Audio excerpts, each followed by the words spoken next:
patay po ang isang pulis matapos ang pamamaril sa loob ng moske sa Madamba, Lanao del Sur.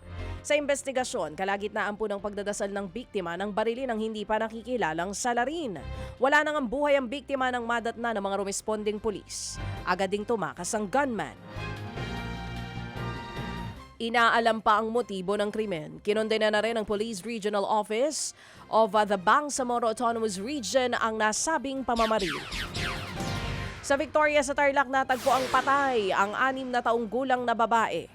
Ayon po sa mga pulis, unang dumulog sa kanila ang pamilya ng biktima dahil nga nawawala po ang bata.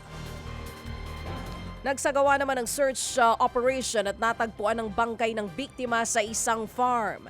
Sa pahayag po ng mga kaanak ng bata, huli siyang nakita na kasama ng isang menor de edad na binatilyo.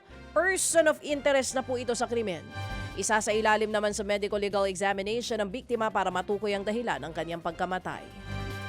Nakumpiska naman ng Philippine Coast Guard ang higit 30 million pesos na halaga ng umano'y smuggled na sigarilyo sa Balingasag, Misamis Oriental kamakailan lamang.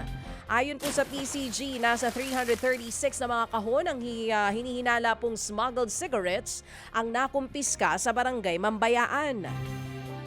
Isinailalim na po ito sa kaukulang dokumentasyon at inventaryo bago ma-turn over sa Bureau of Customs. Bahagi nga po ito ng programa ng PCG na naglalayong palakasin ang maritime law enforcement at sugpuin ang smuggling.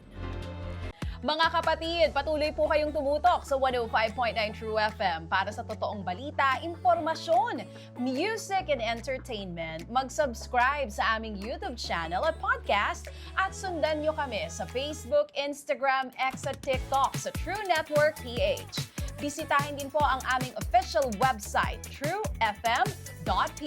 At panoorin din kami sa True TV Signal, Channel 19. Kami po ang 105.9 True FM. Laging true sa'yo, kapatid.